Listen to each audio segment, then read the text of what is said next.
pushing us live. Okay. You kids ready? Just do it. Oh god, there Do we are. this thing. Ah, it's so weird to see us up there. Anyway. Not like we have to pay attention to it. Yes, we do. I mean, I see right there. And right there. How you doing? Do it. I'm going to show this to the screen since you guys can't see it. Look at us. We got our own fancy background and everything. Ooh. Yeah. I've been busy. That's nice. Look at you. I'm professional. Look all pretty. I do my best. I try I'm at least. professional too, but for a very different reason. Do I want to know? Yeah. Back in my drinking days, we used to call ourselves the professionals because we partied hardy. Back in the day. The first back thing I when thought was of was Liam Neeson. the professional. I have a set of skills. Yeah, that one. I forget. What's the name of Taken? Jesus Christ. I couldn't think of the name of the movie. Taken 2, Electric Boogaloo. I love doing that. Every time it's to something, I have to say Electric Boogaloo, and then I get screamed at. Right. Or you say To the Streets. Or you say Tokyo Drift. Okay, I've only used Tokyo Drift like once, but it's usually Electric Boogaloo. I like that one instead. Taken 2. Yeah, and for Taken 2 Electric Boogaloo would just be Liam Neeson trying to find his daughter in the middle of a 1970s dance club. He's got to dance his way out of there. I've got a certain set of skills. Oh my god. You know what's funny though? Apparently the Naked Gun movie is actually doing really well. Good. It's about time that we got back to some actual comedy movies. Yeah, like I haven't seen a comedy movie in theaters in years. Like a proper comedy, because that's way different than like the Hangover comedy kind of thing. Oh yeah, like a Mel Brooksian, like. I'm glad you said silly Mel Brooks. comedy. About that. Go ahead, Mike. Spaceballs. You and I. Yeah. Spaceballs 2. You know who signed in for Search for that? more money. Everybody signed up for that. Oh, what's even cool is Yeah. John Candy's son is going to play Barf. Yeah. Aw, That's awesome. then Rick Moranis is going to be in the team. Yes, he Came is. out of retirement. Which is cool. That is really cool. Yeah. All right. Do we want to start with book talk already? Fill you in Yeah, on Dungeon Crawler Carl. fuck yeah. Yeah, I want to hear it. All right. So I'm on book 4, and the last thing I'm sorry, Mike. If you plan to read this, I'm going to ruin everything for you. They're really good books. I recommend reading them. Yeah. Okay. But If you want, you can do earmuffs. yeah. Take your headphones off. What books are you guys even talking about? You can't even say it. Dungeon Crawler Carl. It's a hard thing to say. It is. Very quickly. The alliteration It's gets you. so good. Here, let me do this. It's. That way. Have you ever heard of lit RPGs? I don't think so. Okay, so it's like reading an RPG in book form, kind of. Oh, okay. I know what you're talking about. Are you talking about like the choose your own story type No. stuff? Mhm. Nope. No. No, this is Okay. a full-ass novel, but there's RPG elements in it. Like, the backstory for the series itself is basically aliens came to Earth and flattened the whole world. Everybody who was inside buildings ended up dying, but those who were outside survived. Then staircases Okay. showed up on the surface, and an announcer over wherever, you have no idea where, announces that the dungeon is open now, and they're live streaming like we are. The new series of Dungeon Crawler World, and this one's Earth. So Carl, who is the main focus of the books, was outside at the time, and he takes his cat down into the dungeon, and he's literally going through it, leveling up. He has his own stats and stuff like that. Oh, okay. It's really interesting. It is really good. It's so good. I've been listening to the audiobooks, and I'm on book 4 already in, like, a month and a half. I love it. Oh, Jesus. They are so good. And I am so happy that Lloyd is finally out of the damn picture. Oh yeah, so I love that part because they're like, we didn't do anything wrong. I know, that's exactly the part that I had stopped on because he's like, I don't know what you mean. How did I do that? I just pet the doll there. I'm trying to It's figure out how he got the tab out of it when he left the room to make that happen. So the funny part is when you had said I hate Loida, Yeah. I was like, okay, and it's funny because I forgot about that character because clearly she doesn't take up that much like No. real estate in the books. Nope. And when I looked it up, I looked up a Reddit thread on it, and basically somebody was like, I honestly thought you had put the Reddit thread in because they were like, I fucking hate Loida. And everyone's like, don't worry, she has a huge redemption arc. She really blows up. like, Nice. And they go on and on and on about like, you have to keep reading. She becomes one of the best characters in the novel. And Oh I'm my reading God. and I'm like, That is fucking oh, funny.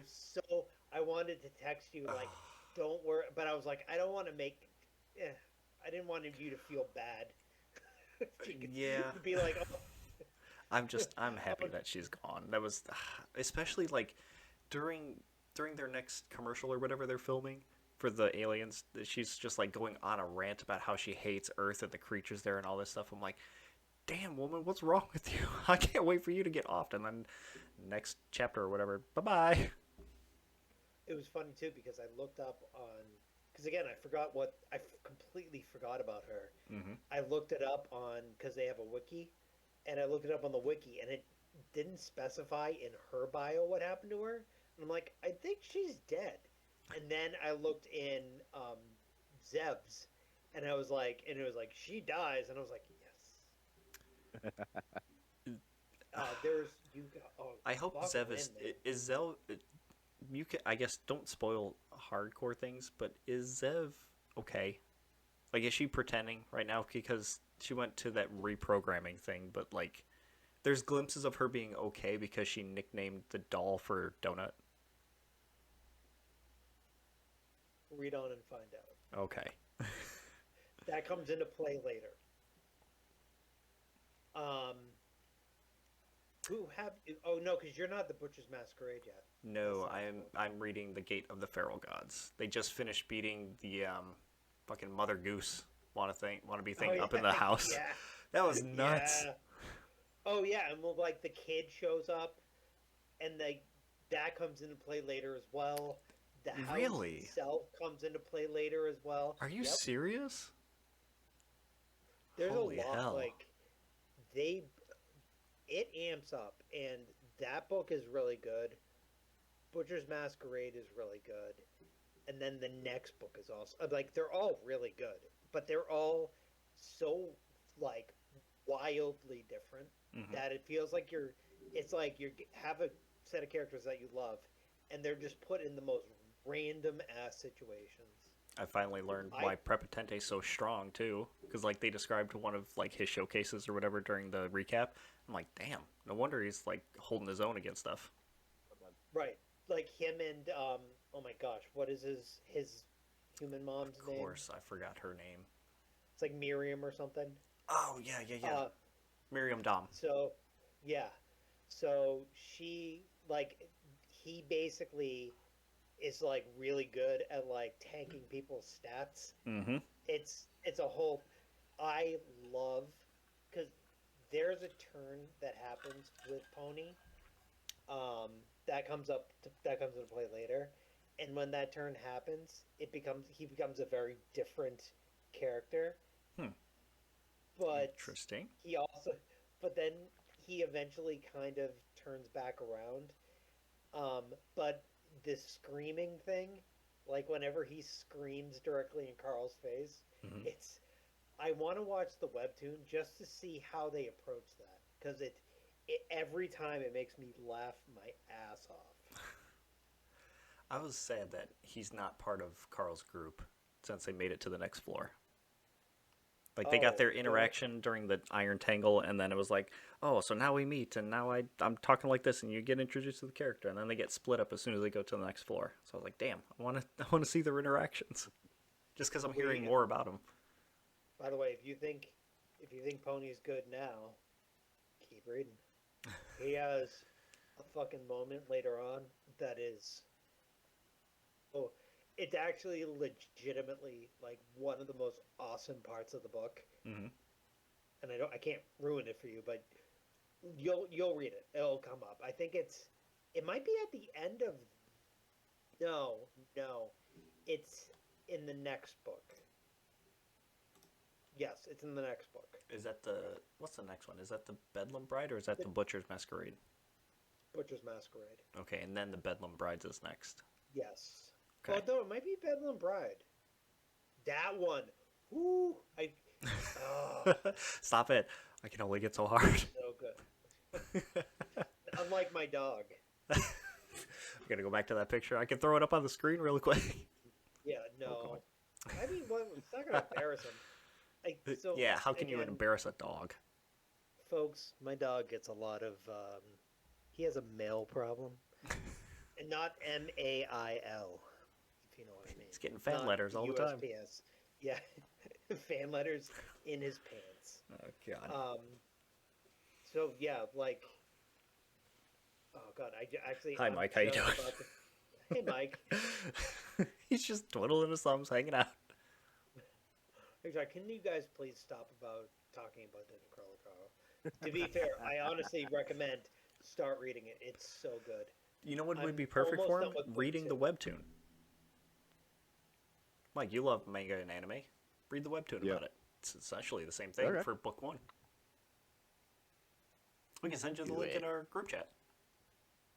Please do. Okay, do we want to introduce this episode, or do you want me to give the mini game review of the game I'm playing right now? Let's introduce the episode, and then we'll do your game. Yeah.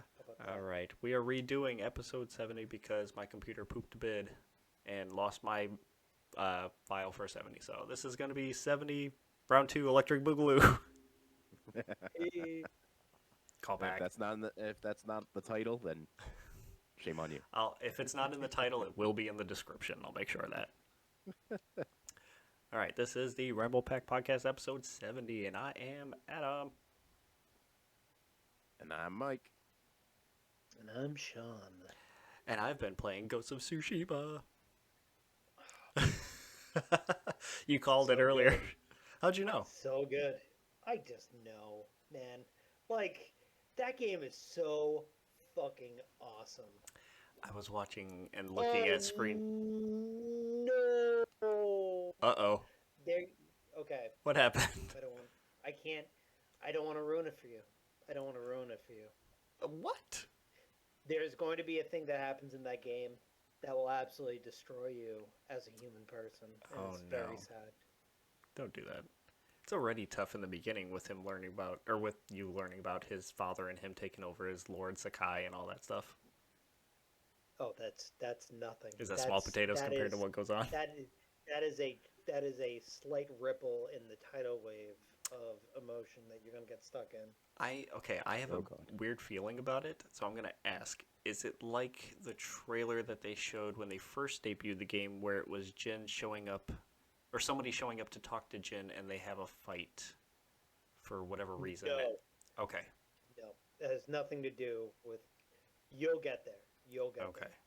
I'm not too far in so far. I just finished the first fight against the Khan, where he throws you over the bridge, and then you get nursed back to... Well, you're nursed back to health, you fight the guy, he throws you over the bridge, and then you're helping Yuna find her brother. Oh, yeah. And Yuna's a great character, too. Mm-hmm. She's so good. That game is... God. I'm playing the PS5 version of it, too, just to make sure. That game is gorgeous. It's beautiful. It's legitimately beautiful. That dog's going to fall off the bed. I know. I'm waiting for it to happen. I'm actually watching it right now. I think we're good. Okay. Look at him. He looks comfy. Oh, he's so cute. That game. That's one of the few games that I actually intentionally platinumed. It was so fun. I can't wait to play Ghost of Yotai, but I also don't want to get it yet. I'm not gonna spend time playing it, so I'm like, I want to wait maybe in the middle of winter when it's like real snowy out and I ain't got shit to do. Mm-hmm. Buy it, play it, knock it out the park. from whatever, I still have to finish the DLC for Ghost of Tsushima first. Hmm. I still never finished it, but you're gonna have a great time, man. Oh my god, So that game far, is so awesome. I'm gonna give it an 8. I'm enjoying it so far, but like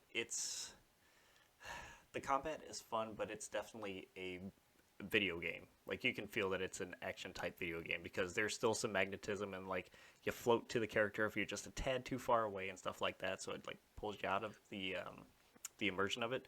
But it's still fun. It's cool. I like the combat. I But also watching yeah, Ghosts of Yotai versus that, it's like night and day, man. It's so fast compared to Tsushima. oh, because you're at the beginning though. You're Oh, at the does it beginning. You does it haven't go a lot got. faster?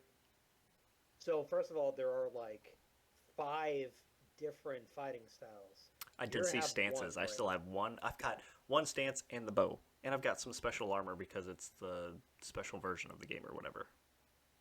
So you there's going to be one of your fighting styles, which is it's basically okay. So I don't want to ruin too much of it for you, Hmm. but the crux of it is it's a samurai game, but it's also a ninja game, and you haven't gotten the ninja stuff yet.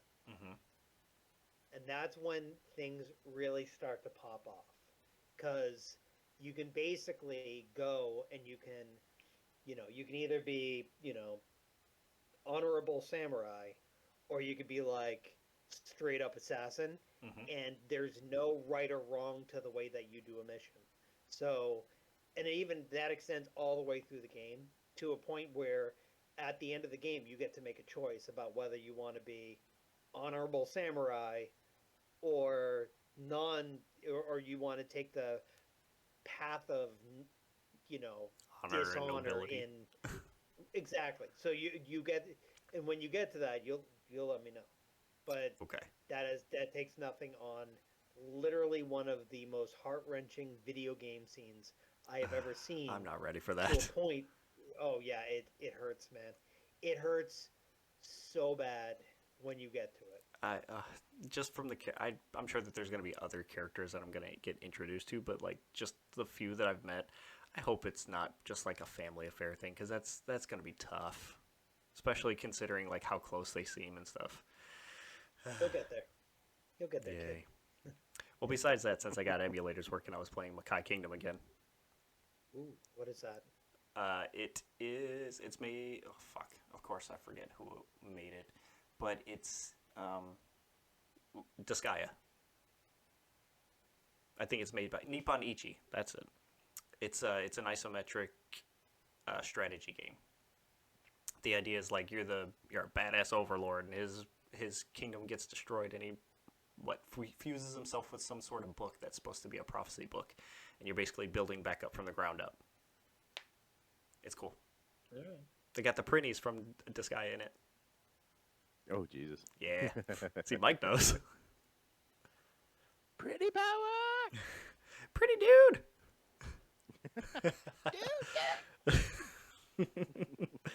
That doesn't hurt your throat too much to do that, does it? Oh, just a little bit, but it was Okay. worth it. All right. As long as you can still talk, we're good. Well, since are you looking it up, Sean? Yeah, I knew it. Oh yeah. Anyway, since we're redoing episode 70, we got some older news to talk about. One thing I'm going to point out too is just because I'm going to pick it up and I'm probably going to try to stream it from not from the PS5, but I will stream it on our channel for fun. Alan Wake is one of the games for October on the PS5's. What the hell you want to call it? What is it? Somebody help me. I'm floundering. Oh, The PS Plus games. Yes. Yeah, that's what we. Yeah, and well, because this is a new episode. Yeah. Yes, actually, that's in my thing. Yeah. I'm going to play that game again, and I might as well stream it this time. I love the shit out of that game. So, I'm going to play it again. Mike, you can watch and see the part that I was telling you about. Oh yeah, you were mentioning that there's like a thing that happens. Mike, don't say a word. He doesn't know. Okay. You know about it. He doesn't. So he's still got to experience it. Oh yeah. Yeah. Okay. I remember exactly what you're talking about. Yeah. So, I'm going to do that. I'm gonna do that. If you really want a hint, go back to a past episode. Crap. Oh shit! Did we talk about it on the episode? Don't go back too far. Don't spoil it. So Ghost of Yotai is actually out now, since it says one of your notes is. Go ahead. I want you to say your note. Yotai is the Gotai? Yeah. I mean, like, Jesus, it looks so good. Mhm. And like I watched like a little gameplay thing of it. I'm actually trying my best to not watch any of it. And part of what I probably will end up doing is playing Ghost of Tsushima again, finishing that again, and then going into Yotai. Mhm. But I mean, I just saw one thing, which is, have you gotten to the where you have to cut the bamboo with your sword? Nope. Have you done? You haven't done that yet. Okay. Not yet. So that's one of the collectibles. What the that hell are you can fox do. dens for? I found one and Fox dens are where I it's where it's at, man. I went to a fox den and there was nothing there. I mean, a fox ran away from me, but that was it. You You have to follow it. Oh. I gave up on So- following it because I was like, I don't know what this is doing. I'm just going to go back to searching. So when Oops. you find the fox dens, one, you get like a collectible. Two, and this is the more important thing, you can pet the fox, Ooh, which is awesome. cool. But they, in kind of a tie back to it, in Yotai, so there are basically a few collectibles you can get in Tsushima, where one of them is the fox dens. The other one is you can take your sword and you can chop through like these bamboo like tubes, and it's just like a show of your martial skill or whatever. But in Yotai, the foxes are behind you and they're just happy hopping up and down while you're doing it. I was like, I kind of want to get the game just for that. That sounds cute. I didn't see that. I've just seen some action gameplay, and that's intense. It's so good. But it got I good really reviews actually- before it came out, and I guess it went live today, yesterday, Yeah, I think it's today. I think it's the second. and people are having fun with it. I mean, it's saying right here, like it's available, Mm-hmm. and I could buy it, but I'm not going to. I'm not going to buy it yet. Digital Deluxe Edition. Ooh.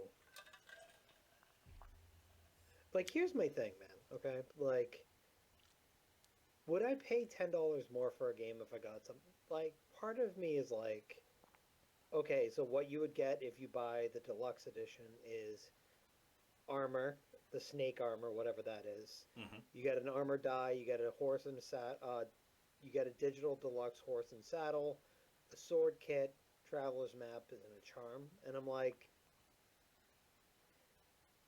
because again, like with every game, if you wait long enough, they'll release it as part of the regular game. So I'm like, no, I'll buy the regular version, man. Mm-hmm. You know? Or in my case, I Screw got that. the digital deluxe stuff because of the tier or whatever of the PlayStation Plus I'm on.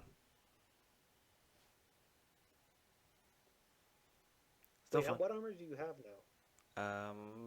I've only got the civilian clothes, the broken armor, and the digital deluxe armor that it gives you. It's like the blue, Okay. the light blue with the fur on your back. So there's going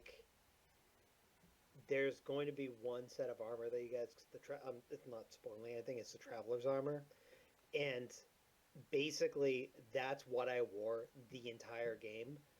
But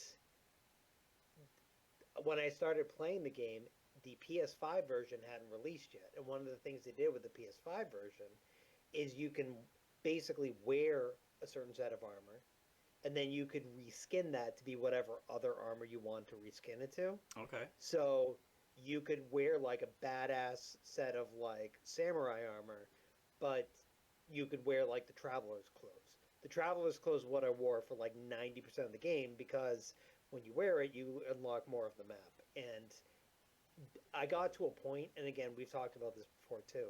It basically it's a chore, but it was like a fun chore to just go around and try to unlock as much of the map as humanly possible. But yeah, I mean, oh god, I gotta play that game again. It's so freaking good. I mean, and then also, and because we missed it last week, Hades 2 is evidently doing really well as well. Yep, I've heard nothing but good things about that game. Everybody's singing its praises. It's a great continuation from Hades 1. I want to jump into it. I might do it. To be fair, I'm like all about. I would rather buy a $10. Yotai, I'm definitely going to get it. But like for right now, with the way that I've been playing, like I want to get like a $10 indie title that I can just sink hours into and just be mindless about it. Vampire Whereas, Survivors. Like, Yotai, I will push that game till the end of time. I love it. that game's good. That game's really good. Mm-hmm. Like, I gotta devote more time to it. It's on my PS5. I played it for a while, and then I just kind of like put it down. But I feel like that's the kind of game too where you can just pick it right back up. Yeah. Not to mention, like, their adventures, too. Like, they try to keep it fresh, too. So there's always something new and interesting to try, especially because it's different from your normal playstyle. You actually have, like, a certain goal. Right. Oh, totally. Oh, we need to... Let's Yeah, cover the PlayStation State of Play that they had really quick, too. Mike, they showed off Wolverine. Oh, yeah. I saw the trailer. Yeah, doesn't it look cool? Oh, absolutely. And I was very surprised who they got for the motion cap and voice acting, and I was surprised, who too, was and then I forgot who it was. it is Liam McIntyre. Oh, yes. Right. From Spartacus. Yep. Oh, wait, did you watch, Mike? Did you watch Spartacus? Yes, I did. So good. Oh, it was an awesome fucking show.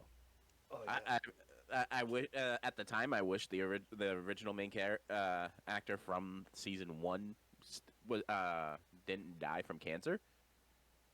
I was upset when they changed his. How old is that show now? Okay. It's like 12 years old. Yeah. I'm never going to watch it, so I don't care. No, honestly, it's really good, and I love whenever I watch something and then one of the characters from that shows up in it. Like, one of the actors shows up. Like, the best friend who dies in, like, season 1. Yeah. He appears occasionally and stuff now. Crixus, he's Randall Flagg Sr. or whatever in the DC universe, and he was Crossbones in Marvel. Isn't like, that... whenever I see someone, I'm like, yes. Is that Peacemaker? Yes. Yes. Okay. I don't know jack shit about Peacemaker. I just recognize that name. He's good. I like that actor. He's awesome in the show too. His character is freaking awesome. Oh, So fuck good. yeah. Oh, yeah. Now I have to go watch that show. Sorry, man. So we're all in agreement. We're excited for Wolverine. Yes. Oh, absolutely. I want to gush about Sorrow some more. Before we get to that, though, Okay. one thing I did love about the Wolverine, and we talked about this, Mhm. was that they very much intentionally took a nod back to the X-Men Origins Wolverine. It looks very much the same, and it has like that, like destructible body aspect Yes. to it. It has the same movement style, and one of the things I love about Insomniac, at least with their Marvel games, is they're looking at formulas that work, and they're going back and they're not rehashing it, they're optimizing it to make it work better in today's market. And they also like add little touches like with systems and stuff, because what I keep reading about is similarly how they put so much work into the Spider-Man's web slinging and moving them through New York, that they have a whole new like blood system for Wolverine, just like how like the fluid dynamics of it work in the game. I'm like, well, that's interesting. Really optimize the blood in this one, guys. Yeah. course, you mentioned X-Men Wolverine, and like the first thing I'm thinking of is jumping on the helicopter, grabbing the dude out, and just sticking his head up in the propeller, and then jumping off and jumping on someone else. I love that X-Men Origins Wolverine the movie is like this kind of like it's a PG-13 popcorn flick that everyone forgot, but everyone who played X-Men Origins Wolverine the video game is like Totally different. that was nothing like the movie. It's like very mature. There's so much blood. Mm-hmm. Half of the time you're walking around as a skeleton because somebody hit you with like a minigun. Oh, it's so good. Need to go back and play that now. This list is just ever growing. Oh yeah. Can you even play that now? You have to go buy it. Like, I'm sure they probably still have it somewhere. It's probably somewhere still, unlike the Deadpool game, which was delisted and then relisted, and I think it's delisted again.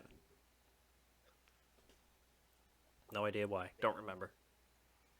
So, like, did you watch the entire State of Play? I did not, unfortunately. I didn't have a chance to watch the whole thing, but I did manage to watch the Wolverine trailer. No, it wasn't in the State of Play. Never mind. I was gonna say I also watched the Minecraft Live, but that was not part of State of Play. Nope, that was its own thing. Yep. That's all good. You're our resident Minecraft man on the street. Apparently, what the fuck? Nothing wrong with that. You can keep us informed. If you asked me this question a couple of years ago, I'd be like, "What? You wouldn't catch me dead playing freaking Minecraft." Man, I haven't played Minecraft in I think it's been a decade. Me and my buddies used to, when I worked at my previous company, because no one paid attention to what we did, we'd all bring in our laptops and we would make a LAN and then just play Minecraft in like a server that we had in the office for like 2 or 3 hours every day. Oh man, that was a great job. Just team building skills. Exactly. Go check out some of the trailers for Saros.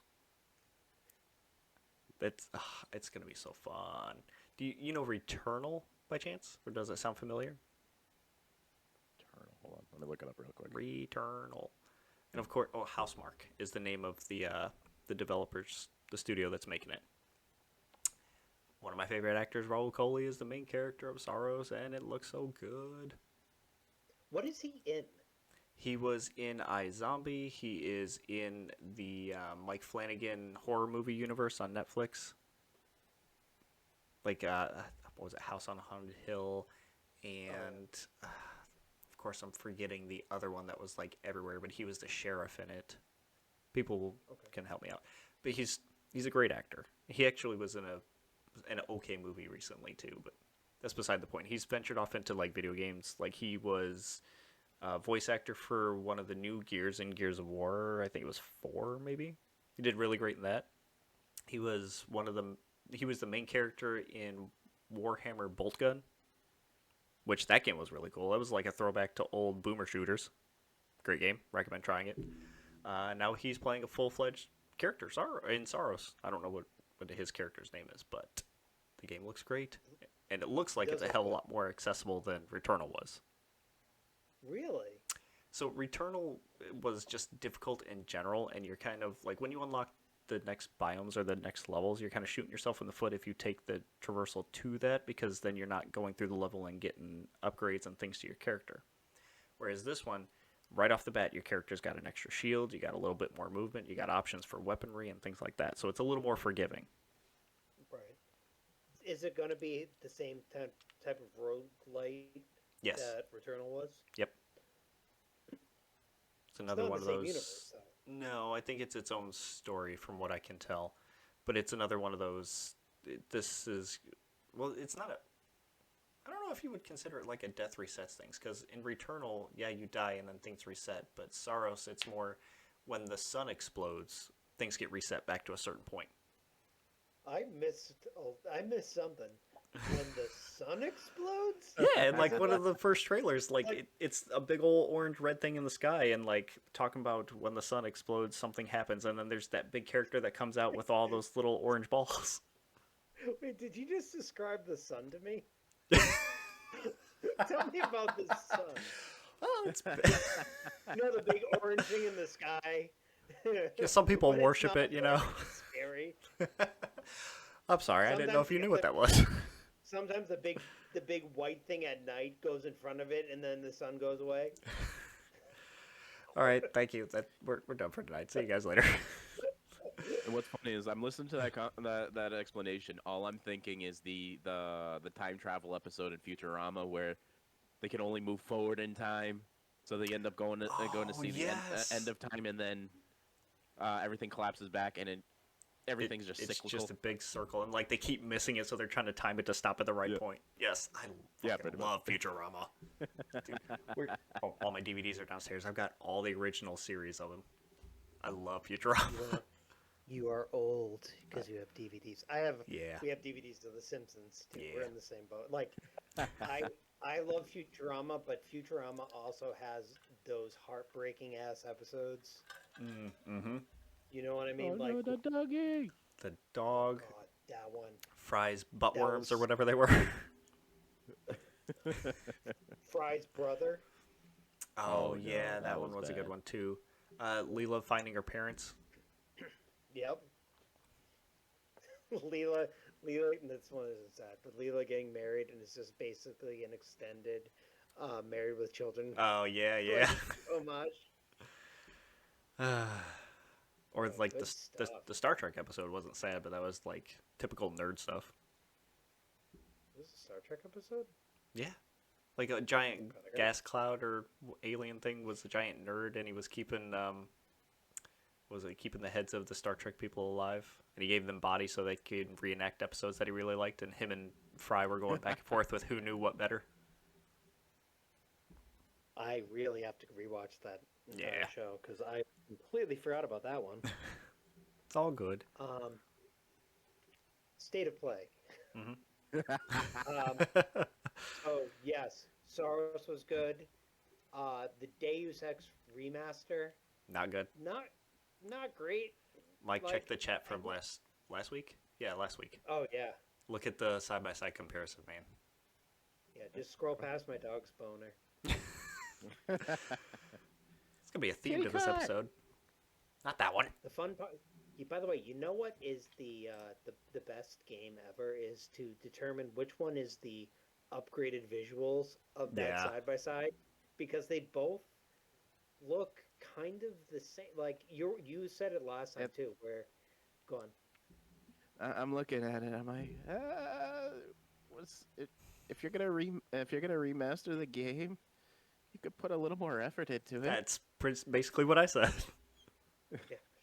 Like, I don't mind the idea of like, does it need to be a full on remake? No, but like, come on, man. Like, you made a game that was from what, over 20 years ago, looked like a game that released what, a little less than 20 years ago. Great. Mhm. Cool, yay. You know, we have generative AI now. Like, I think you could do a little bit better than like, That's a as you dirty had word said, in the game industry, though. well, I mean, the level of technology we're at is you can make things that are photorealistic with just a description, and this game looks like it came out in 2004. Yes. Well, you know what I mean? Like, we're already, and again, not that I'm not the biggest fan of AI, but you could have put something there, man. Like, it is, like I said it last time, it is basically the definitive edition of GTA all over again. Yeah. It's you put like a little bit of love and not enough love to actually show that you cared into this game that defined an entire movement of games. Yep. Mike, you seem like you were gonna say something. No, I'm just looking at the image and I just keep thinking, oh, they went from GoldenEye graphics to Perfect Dark. oh my god. I'm thinking they went from something N64 along to the lines of, like, Dreamcast. Tekken 3. Tekken 3. Oh, speaking of threes, Dynasty Warrior 3 is getting a remaster. That was shown at the State of Play. Hell yeah. I still Yeah. don't know why 3 is. Like, I think I mentioned this last time too. Like, maybe that was the most well-known Dynasty Warriors, but I came in at 4, and that one left a long impression on me because I would always go back to 4 and play it, even with the newer ones. So I wonder why 3 is, like, the big one. Wondering if it was their best-selling one, maybe? Maybe. But did they not hit any higher than that before? Kind of makes me think of Earth Defense Force. There was one game that stands out, and like none of them ever hit that same level. Just might be me though. Never played Earth Defense Force. It's fun. It's really Like, I've mindless. Yeah, I mean, to a point. So is Dynasty Wars. It's awesome. Yes. I remember there were so many times. Like every time there was a demo for that game, I would just get it because again, when that game came out, I had no money. Mhm. So I was like, I'm just gonna play the demo over and over again. I was like, this is so much fun. And now I got a friggin' the Zelda Dynasty Warriors game. I still have Hyrule sitting on my Warriors. Switch. Not Hyrule Warriors. The next one, The Age of Imprisonment. Age of Imprisonment. Yeah, I have no interest in that one. It's fun. I It's not like bad. I like the first one, but like, meh. Yeah, I mean, like, I agree. It's kind of pointless. And to be fair, they're making another one. I don't know why, Hmm. but I'd rather just, you know what, put me in that world one more time because I know that they're shuttering it. So, Yeah, and they're trying to tell Oh, like the rest of I'll the give it a stories. oh, totally. So anything And else? then there was, Go ahead. yeah, there was that other game at State of Play, which was like the one where you're in a book. Oh Whose name yeah, the fuck the listeners are Chronic forgetting. Chronicalakalakabarka. I don't remember what the name of it was, but Yes. I liked it. The Kalaka Barca. I really liked that one too. It's just I think my Yeah. complaint was your character blends in with the background too much to be able to keep up with it. But I thought it looked like a lot of fun. And it goes back Yeah, to the no, whole it's cool. 2D side-scrolling games are kind of having a renaissance. And going through an art shift, which, hey, I'm all for, man. Hmm. I do agree, though, like, after, when I hit 35, anything, if a screen is too busy, my brain just automatically shuts off. You know what I mean? I'm like, cool. That's fair. Give me Pong. Just, I Oh, want jeez. Pong in every iteration. Damn. All right, so in other news, I don't think there was anything else in State of Play No. that I remember. I mean, Oh, God the of War Kratos- controller. God, We're that's thinking the exactly same what I was thing. thinking. Yeah, that one looks cool. I mean, It looks cool, but that's it's just not. I don't think I would go out of my way for it, though. Right. yeah, I agree. It's just like one red stripe. Yeah. Ooh, I can do that. I can paint my own controller. Oh, dude, that's one thing Oh, that. I gotta find my mini. I'm actually painting a mini to look like Kratos just for fun too. Oh, nice. I would love to learn how to disassemble a controller and paint it, I can show you. and I think I got tools I to can- disassemble them. So do I, and like that's the thing. I got a whole PC repair kit sitting in that closet behind me that I never use, and now I'm like, I should just take one apart because my controller is also old as shit. It's 5 years old now. It's been through the wars, man. Mhm. Also, why on God's green earth would you make your default controller white? Do you not know how greasy gamers' hands are? Like my controller looks like it was like dragged behind a horse in like the Wild West. How is that possible? My PS5 controller is still sparkling white, and I play it occasionally. Yeah, but I got greasy hands, man. Oh, I got I'm sorry. oily You're, skin. you're a capital G gamer. No, it's not. It has nothing to do with gaming. It has something to do with my Gross. horrible Yeah, finish that sentence. upkeep of my body. Gross. The fact that I ate an entire Not box making it of any better. Cheez-Its in a day. Oh my god. So since we were mentioning Legend of Zelda and Nintendo, Mike, did you hear the news about what's going on at Nintendo? Okay, what now? They defeated Bowser. Yeah. Oh yeah, Yeah. that was actually one of the topics we that I had on there. I actually read about that last week for was actually supposed to be one of my talking points for last week, but didn't. Kind of I crazy. didn't end up coming on. It's all good. I think me and Sean both had it on our list too.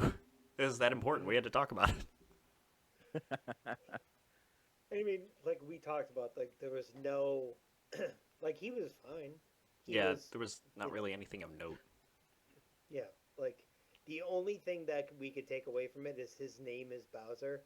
Like, And that was his you claim to can't fame. get right. Like, But that's like if it's the also. president of PlayStation was named Nathan Drake. You Oh, know? God. It's also hard to like follow up with Reggie Fils-Aimé though. Like that was a legacy that you had to follow up. There's no real topping unless they pulled something pretty big. We got a Switch too. Cool. He maintained the status quo though and didn't really rock the boat too much. I guess we can give him the credit for doing all the emulated devices on the Switch. Where we got what Sega Genesis and 64, NES, Super NES. Now the GameCube is one of them too. So that's cool. I want to say Game Boy and Game Boy Color's on there too. Game Boy Advance, Game Boy, Game Boy yeah. Advance, yeah. Yes, sir. Game Boy Color's on there too. Yeah, it's part of it. Yeah, but the one thing that bugs the shit out of me is that I can't play Mario Sunshine on the Switch. I mean, on the GameCube Yeah. Nintendo Online. You I'm can't like, buy it dude, now anymore either because they did that weird thing where you could only buy that collection for a certain period of time and then that was it. So if you want Galaxy and Right, Sunshine or whatever, you had to get it then. yeah. And it's funny because I was like, why are you Disney vaulting a video game? That Like, was come on, such man. a weird fucking choice that year too. Like I have no idea what they were thinking besides just celebrating some perceived milestone for Mario. And then, Yes. like, wasn't that the same year that I got pissed off because they did like absolutely nothing for Legend of Zelda except for like an old Game and Watch and stuff? Yep. I was like, what the fuck is this? Right. I Literally, remember when the- that. That was pissed. What Link and Zelda like is one of their flagship properties, and they're like, yeah, it happened, and everyone was speculating. They're like, oh, we're gonna get Twilight Princess HD. Nope. Oh, Oh, we're gonna get something. Nope. I would love that so bad. I mean, like, think about how little they would have to do to just release a Majora's Mask and Ocarina of Time dual Nintendo Switch game at a full $60. Yeah, it would fly How off the many shelves. people would buy it? Right, and not even including Right here. Twilight I buy it twice. Princess. Well, Yeah. look, to bring up one of the games that we that you and I talked about, that you asked which one you should play, Adam, on the emulator. After you mentioned whether or not you should play Suikoden 1 or Suikoden 2, Mhm. I ended up for shits and giggles looking it up on to see if it was available on the PlayStation Store. They apparently just released a remaster of those, Oh shit, really? and it was a 2 game. It was It wasn't too much different. It actually looks pretty decent. I may actually buy it. I want to say it's on the store for like $40-$50. But even then, that it doesn't take much. Mm-hmm. It doesn't. It really doesn't. Like, there are games, again, like going back to this thing of Deus Ex. Okay, fine. Like, we're ragging on it. But I mean, they're still probably going to sell a pretty decent amount of copies.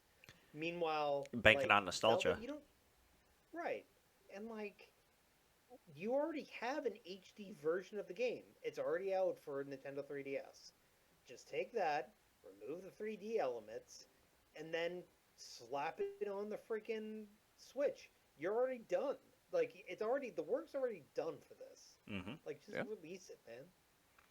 Speaking of work being done, Borderlands 4's development on the Switch 4 has been delayed indefinitely because they can't get their shit together for it. Remember how Randy Pitchford kept shooting himself in the foot? He's finally stopped talking. I guess their heads down trying to get that working on the Switch now. Last week we were talking about that, and I was looking up what he was saying, and like, dude was literally just picking out random people on Twitter and just being like, "You don't know anything about video games." I'm like, "Bro, that's the guy who's buying your video game. They already bought it. Don't shit on them after you bought it." You don't Or see like, or it's like, yeah, hey, you don't like this? Why don't you go code your own game engine and tell me how hard it is? Like, you're talking to your consumers here. What you really think they're gonna do something like that? like Just take it on the Dave chin and be like, Thomas I'm sorry, we're working on it. right. Like Dave Thomas coming out and being like, "You didn't like my Wendy's hamburger? Well, you don't know the first thing about hamburgers." It's like, what? No, it's not the way it How works. dare you besmirch Dave Thomas? No, he wouldn't. That's the point. Dave Thomas would be like, "Oh no, I have to get back in the kitchen at checks notes, 130 years old." Hmm. He gets his crypt keeper ass back in there, Jesus, flipping patties. that's Randy Who else Pitchford was for you some- though. Who else was did something similar to that recently? Was the where they blamed the fan Yeah. base for its release doing so well, so horribly. Shit, I feel like that's a ubiquitous They thing now. blame Like the it fan happens so base? frequently. Yeah, no, I know what you're talking about. Somebody came out and was like, so I do remember that the guy who did the zombie game with the motorcycle. Oh, fuck. Of course, now I can't think of it. I know what you're talking about.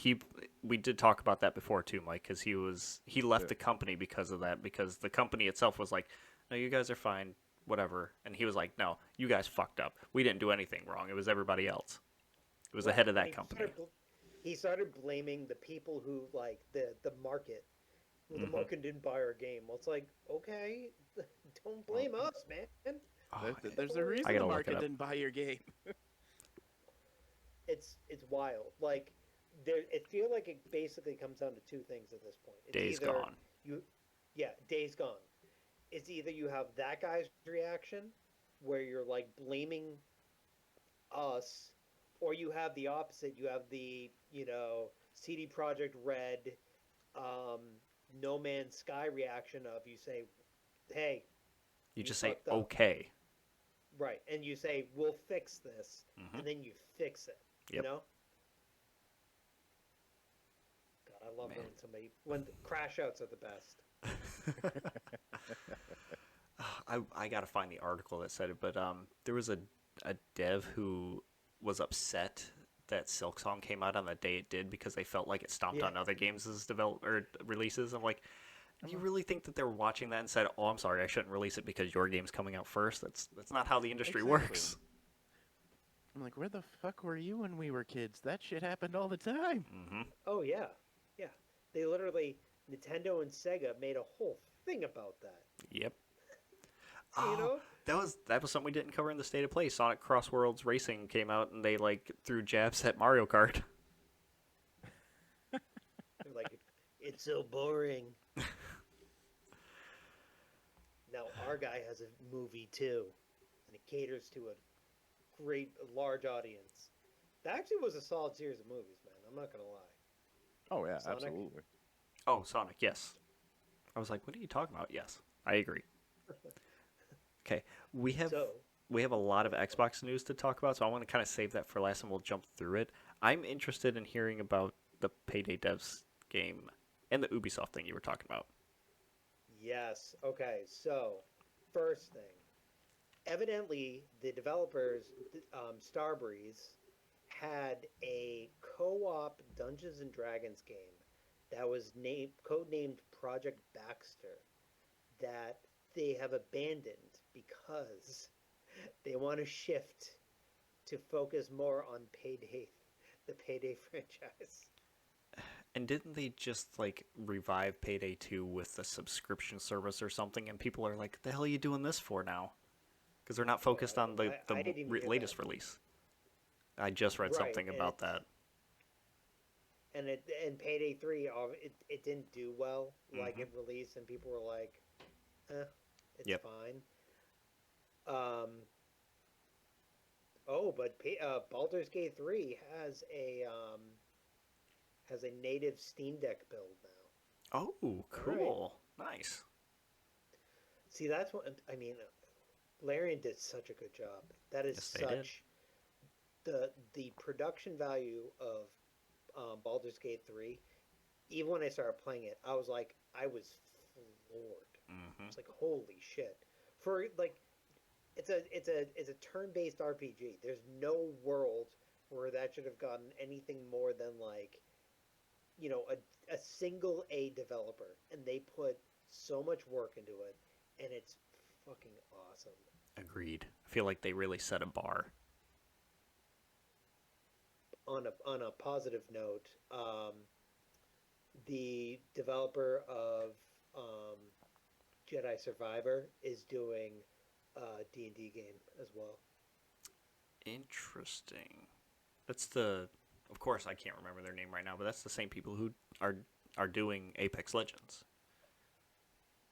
Oh, I'm sorry, I lied. It's not the developer. It's the director of Star Wars Jedi Survivor. Oh, So okay. it's Stig Asmunsen. Yeah. Hey. Sorry.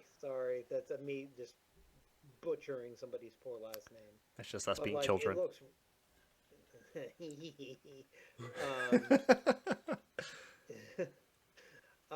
It looks really good. I don't know anything about that. I'm gonna have to look into it. It's going to be a major AAA game, which hey, rock on. I'm curious Cool. what they would do with it, because are you going to rehash the turn-based style? Are you going to do like an adventure game? Any way you go with it, there's so much untapped potential with Dungeons and Dragons. It's like Warhammer 40K. It's like there's so much you can do with it. Mm-hmm. So Yeah, man. And what? then on the Ubisoft thing. Yeah. Uh-oh. Is that a good thing or a bad thing? I don't know. So, Ubisoft and Tencent are partnering to create a new subsidiary called Vantage Studios. Okay? Is it going to be Vantage a mobile Studios. focused? Nope. Oh shit. Okay. Now I'm interested. No, it's not. All right. Venture Studios is going to oversee Rainbow Six, Far Cry, and the Assassin's Creed series. All three of them are going to be under Vantage Studios now. Huh. So does that mean the Black Flag remake is going under that too? I would assume so. Yes. I don't know how I feel about that now. Like, is this just an umbrella? Because there are individual studios that are working on those specific titles. Like, Far Cry has had the same studio working on it forever.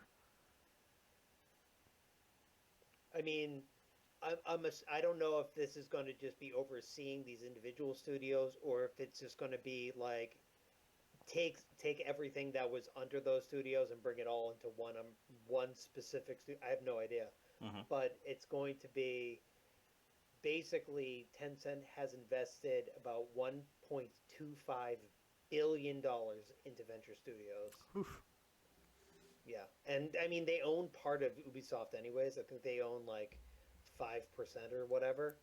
So and I have a question about that when we're done.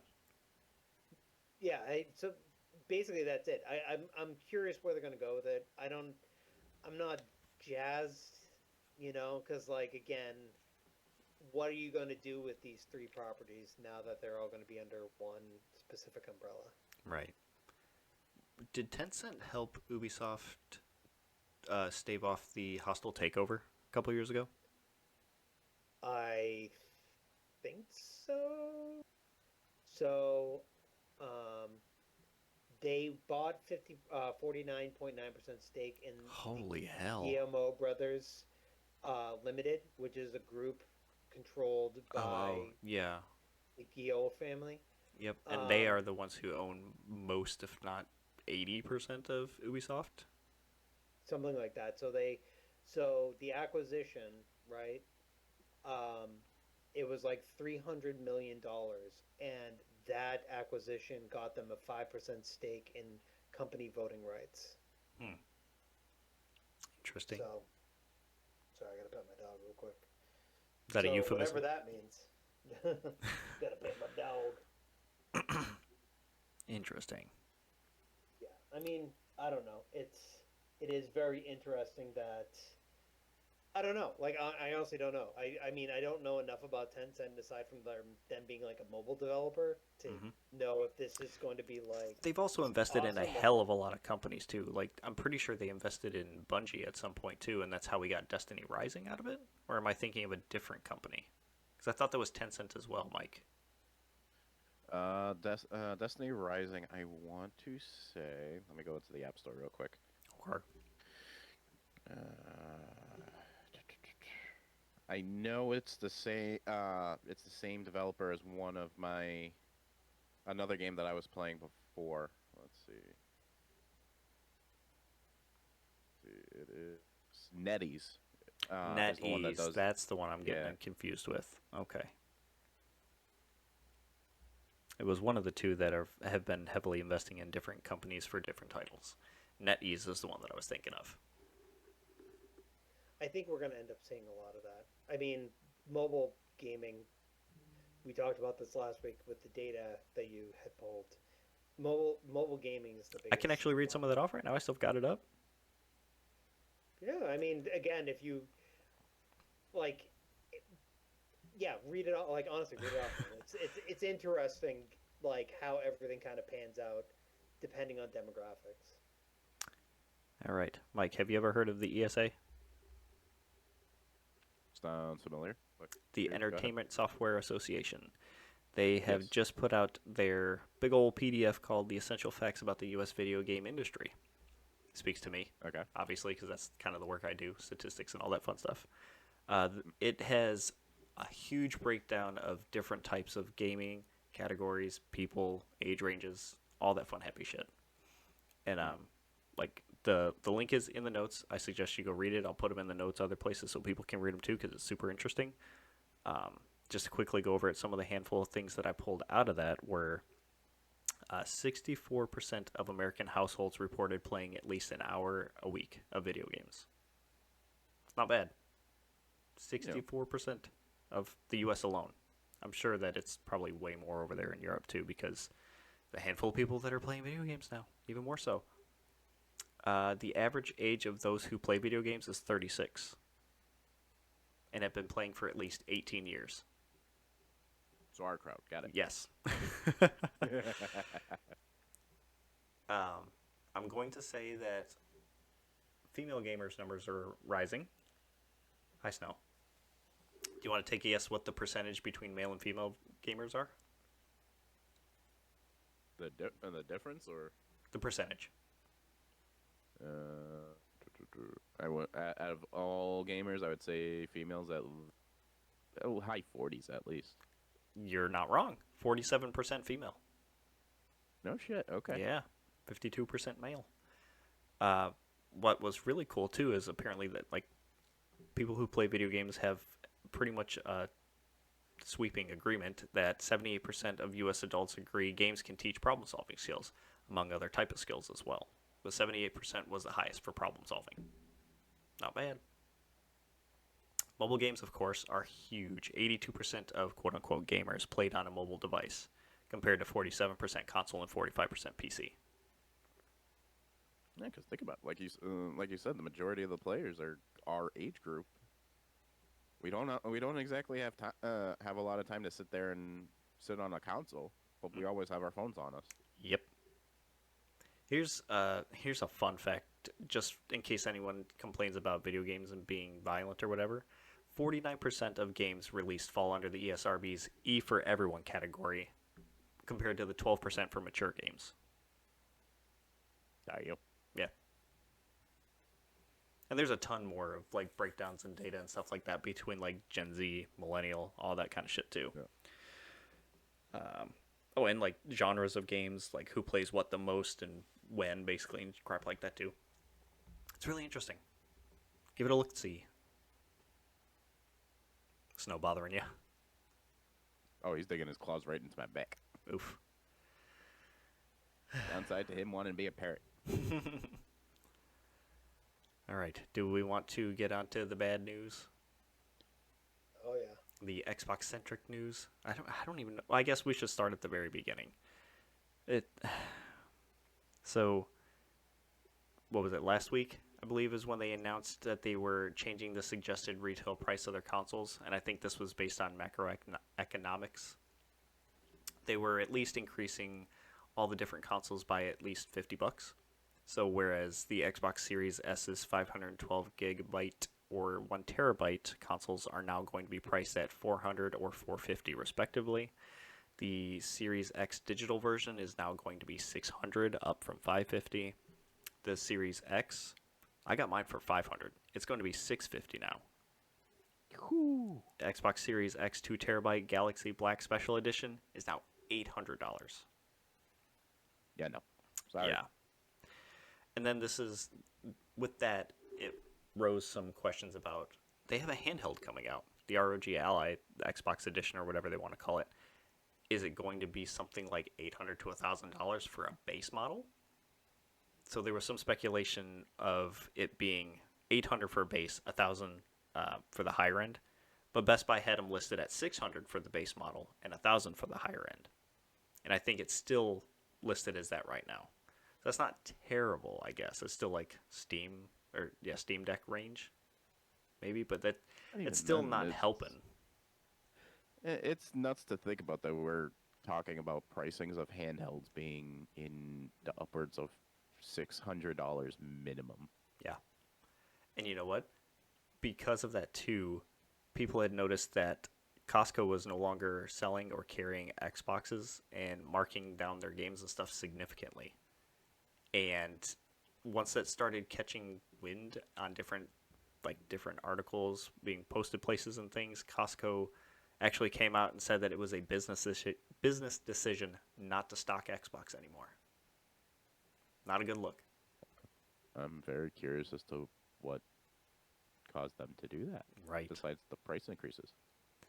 Well, remember what we were talking about earlier today? Was it today or yesterday? One of the two. It's not helping anything because it's just one bad business decision after another for Xbox.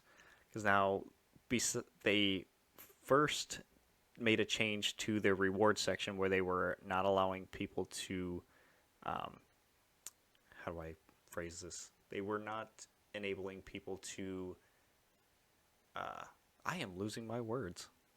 You couldn't turn in the reward points for Game Pass monthly subscriptions.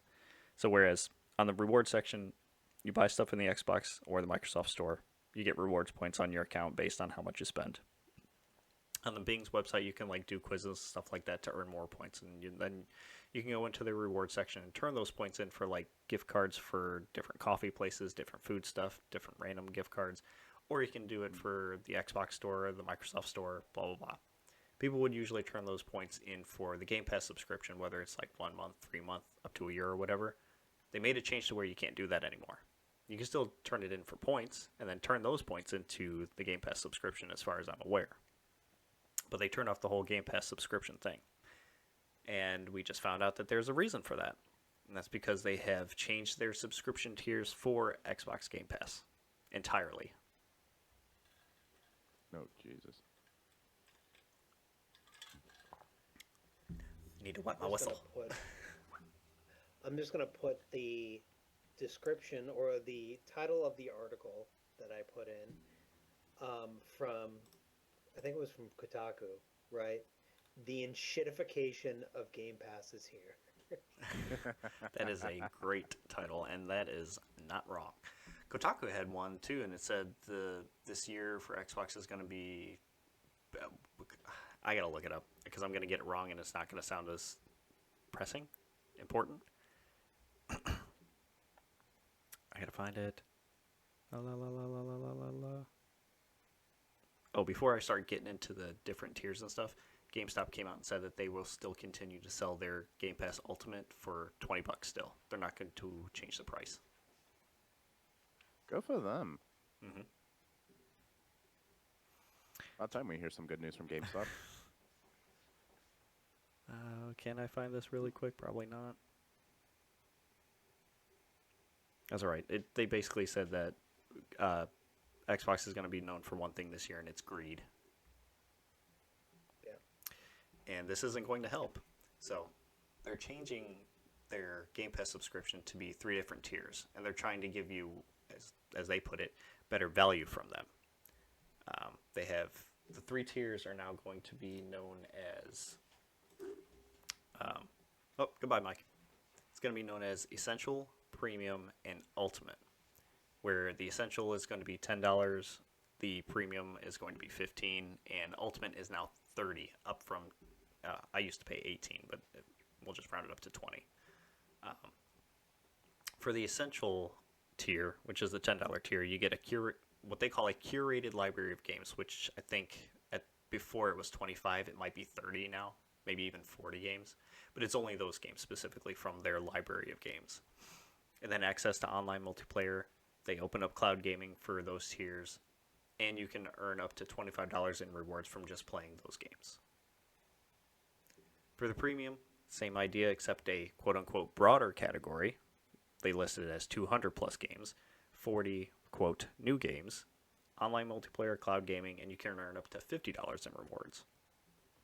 And now I think they expected this to be a value to people, or they were expecting people to jump on this because they were adding so much more to this higher tier, where Ultimate is now 400 plus games, 75 or more day one releases, where that used to be just a given. You get Game Pass, day one releases, you could just play them right away. Now they've locked that behind Ultimate. An additional perk is you get 1,000 V-Bucks for Fortnite, which I guess is a $12 value or something. Or maybe I was misreading that, and that's what Ubisoft's catalog is. But that with this, you also get access to Ubisoft Plus's classic catalog of games and EA games. Riot Games' catalog is in there too, I believe, and you can earn up to $100 in rewards, as well as having cloud gaming and online multiplayer. I mean, like, so here's the thing, like, I'm on the second highest tier for the PS Plus, which is like $15 a month. Mm-hmm. It's less if you buy the year, but with that, I still get the Ubisoft catalog. You know what I mean? So I'm like, why do you, I guess? So it's funny because I was thinking about this because when you had put it in our group chat, I was like, why would, like I was like, oh well, PlayStation's got so much better, but like one of the benefits that you guys have is that you can do cloud gaming and you can get it in like. You could get the entire, you can do Xbox Game Pass on a PC if you wanted to. Mm-hmm. And there's a PC-only version that you could get if you were so inclined, right? Yes. I think that one was like 16 or whatever. Right. Because that also came with cloud gaming and the PC version of it. But now it's only those specific games for whatever tier you got. And it feels like you're losing out on stuff. I feel like they're trying to tank it. I feel like they're definitely playing catch up at this point, but I would like to see where they're getting their numbers, because I understand having to make up money on the back end for missed sales and stuff, but this sucks. It's like, it's not good consumer decisions. No. And it got so bad that it actually so many people were changing or canceling their memberships that it actually crashed the cancellation page. What does that tell you? Oh man. Oof. Yeah. I mean, I have a feeling that we're going to see more of this, especially if Xbox does it. I mean, there really is only one way it's going to go. It's probably going to go up for everyone. You know what I mean? Like, Nintendo's probably going to increase their... And I think that's ubiquitous for all streaming services as well. They're all just going up. And you're not getting anything more. And I say maybe because PlayStation adjusted their prices to be kind of pricier at the forefront when Game Pass was coming around. And Game Pass was absolutely the best way to get like more bang for your buck. But now the tables have absolutely turned. Right. But again, the thing about the PS Plus is that you can only play it on a PlayStation. So if you don't have that console, Yep. But I mean, you live, you learn. I remember back in the day when you didn't have to pay to play online multiplayer. Yep. That was I remember when that changed, and I was like, man, this is gonna tank the game industry. And now I'm like, okay, well, it's $5 a month. Or It whatever. is what it is. Speaking of Tanking. Speaking of, not even tanking, but corporations being The corporations. end shitification of another studio. Yeah, yeah. So, what happened to EA? What happened, Mike?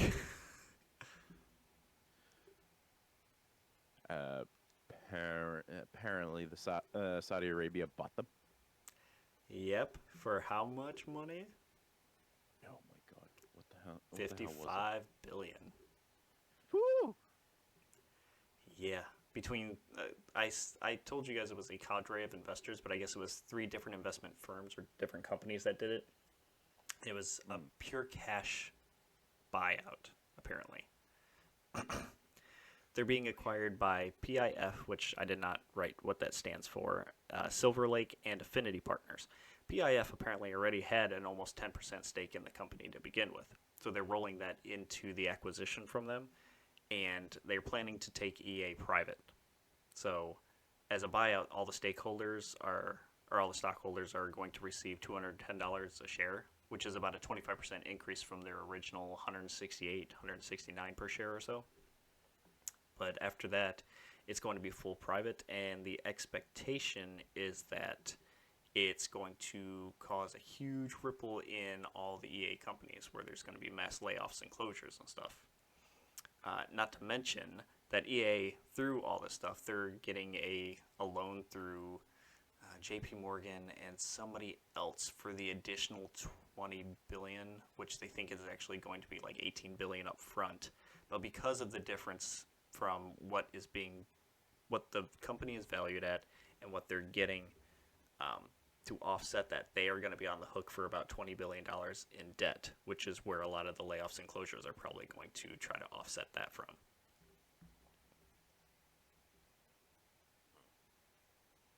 Yeah. And this comes way of Bloomberg and Jason Schreier and all that.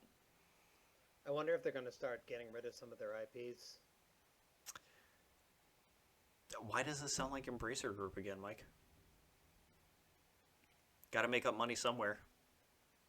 Pretty much. Well, hopefully they have their deal in writing. Instead of just trust me, bro. Was it one of the BioWare devs where, like, once this happened, they're like, we don't see a real future where our studio can survive it. And I don't blame them. Yeah. I see Sean's eyes moving back and forth. He's scanning the pages. No, I'm reading. It's funny.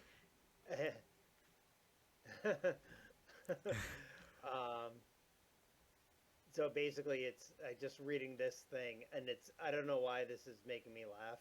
I'm just gonna put the whole thing into here, but basically, it is just a list of words where it's like cautionary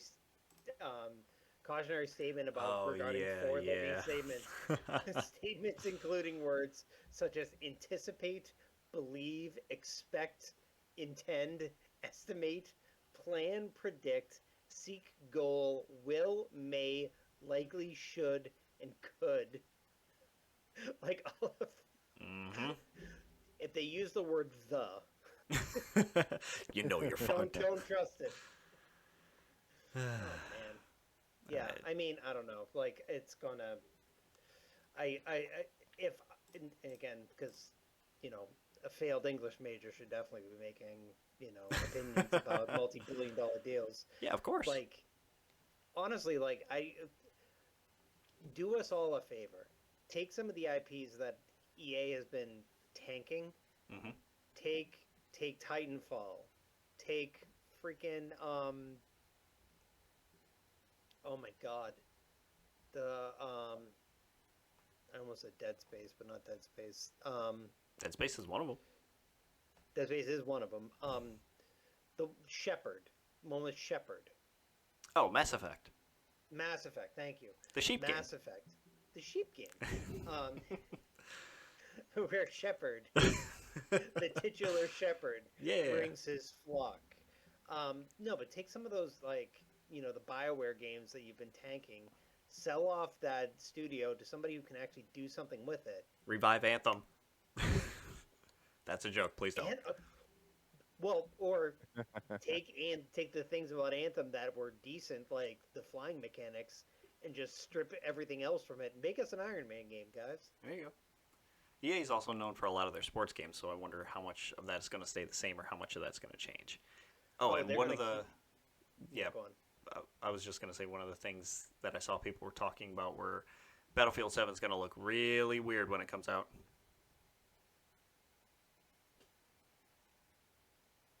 Something to think about.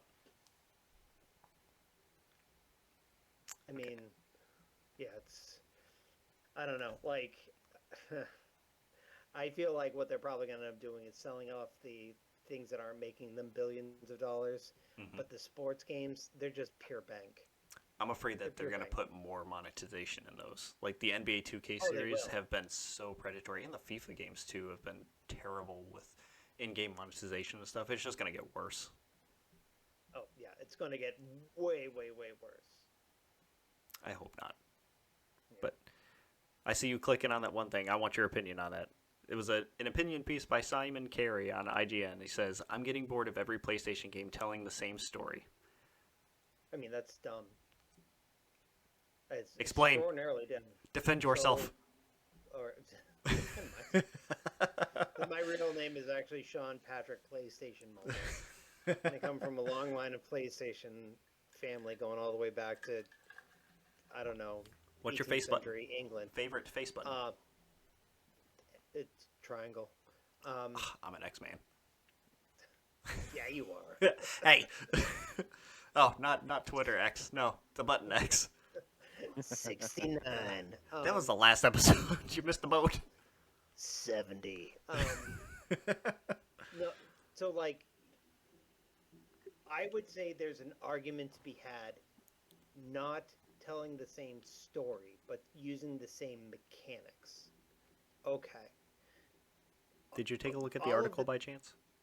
No, I didn't. Let me take a look. So their biggest argument is that it's a lot of violence and like bloody kind of stories. Speaking of Ghost of Yotai, Tsushima, God of War, stuff like Spider-Man 2, it's all action adventure type games that are focused heavily on the action and violence and stuff. No, they also said Last of Us Part 2 is in there, God of War Ragnarok, Insomniac Spider-Man series, Returnal. Right, I mean, but then they also turn around and they say, hey, but you also have Astrobot. Like... Because that one offsets everything. So, I mean, okay, so the cycle of violence is in very real danger of becoming a loop of diminishing returns. The cycle of like, what? And again, I'm assuming they're referring to, like, revenge-based stories. Okay, sure. But I mean, like... I mean, you could argue God of War Ragnarok's not a revenge story. Right. Neither is Spider-Man, really. Like, at least the titular character in it is not seeking revenge. Right. Other people in the story might be, but you are not. Mm-hmm. I don't know, like... I do see the argument of first person action adventure games. I'm sorry, third person action adventure games are starting to become very much ubiquitous with PlayStation's like first party games. As soon as I can see that. We can name a handful right off the bat, I bet. Ghost of Tsushima, Ghost of Yotai. You've got the Horizon series. You've got the Spider-Man series. Last of Us Part 2. I think you said Horizon already. God of War series. Yeah. Infamous. Infamous is up there too. That was still a thing. Yep. Right. Ratchet and Clank. There's a million. I can see where that is a. I would say that's a valid argument, but I think that's also that's still in line with third-person action adventure games are often the staple of AAA developers. Like AAA studios make those games, and they make those games because they do well. They're popular games when done properly. Mm-hmm. EA, okay, Assassin's Creed. Far Cry, though it's first person, still is a hang on. EA world. is not Assassin's Creed. That's Ubisoft. No, I'm sorry, Ubisoft. I have EA on the brain. Ubisoft. So you have yeah, right. But you like again Assassin's Creed, like I just said. But if we wanted to bring EA into it, again, Mass Effect, a lot of third-person action. Well, that's more RPG based, but third-person games like that, and I think that's one of the reasons we were talking about like Oh, 2D Forspoken's in side there too. scrollers. Oh, I mean, hell, look at Final Fantasy 16, right? Yeah, Like all of these major studios because you can make a profit off of it. Um, the the Arkham video games for Batman, and hmm then the Suicide Squad kills the Justice League. The new that Batman wasn't very game that they put good. out. No, it wasn't good, but like it's a third-person action adventure game in a sprawling area where you're just doing fetch quests. hmm That's, I mean, if you want to go even further, The Legend of Zelda. Hey, you watch your mouth. I'm, I'm not, and again, this is kind of like there's always a, I've had. Let's say you're a music fan, and let's say somebody comes up to you and says pop music is bad. There's nothing wrong with pop music. Pop music's great. I love pop music. Very pervasive. Throw me on some Mariah Carey. That's perfectly fine. People will like to look at something like that and say, "Oh, well, it caters to the lowest common denominator." And hmm it's like, "No, that's not what the deal is. People buy the games because they like the games. Right. When a game has done that poorly, okay. Again, Suicide Squad, perfect example. They thought they had everything in the bag, and then they threw in a bunch of microtransactions and a weird ass story, and no one bought it. They've also lost like Um, 50% of their equity because of that game. But keep going. right. No, but, another example, going to Mass Effect, the Mass Effect 4, it was Mass Effect Andromeda. Yeah, That did horribly because I again, enjoyed it it. took the thing. I'm not saying it's bad. It just didn't do well because the overarching market liked the things that were done in the original Mass Effect trilogy, It's and they tough saw to this new follow game. something that wrapped up too. Like look at Bungie's fall off since it wrapped up their 10-year saga. Oh God. Absolutely, but I think the thing is for something like this to say the boiling everything down to a few tropes and saying, PlayStation's going stale or they're going to get sucked into this cycle of revenge. Okay, I guess that's an opinion. hmm I mean, but again, I think that you would have to break that down into the entire video game industry because revenge stories do well, third person action adventure does well. It just kind of is what's on the market. Mike, same question. Your turn. You have the floor, sir. What was the original question? Do you feel like that's the case for PlayStation? Honestly, I don't see why this is an issue. I agree with Sean. It's not. It's a non-issue. Where have you been? That's why it's an Whoever opinion wrote piece. that article. It's an opinion piece, but at the same time, we actually put some effort into it because how many stories? Let's not even go into video games. Let's go into media in general. Television, movies, books. It's people enjoy that type of stuff. Kill Bill. Yeah. Blood and I don't know him.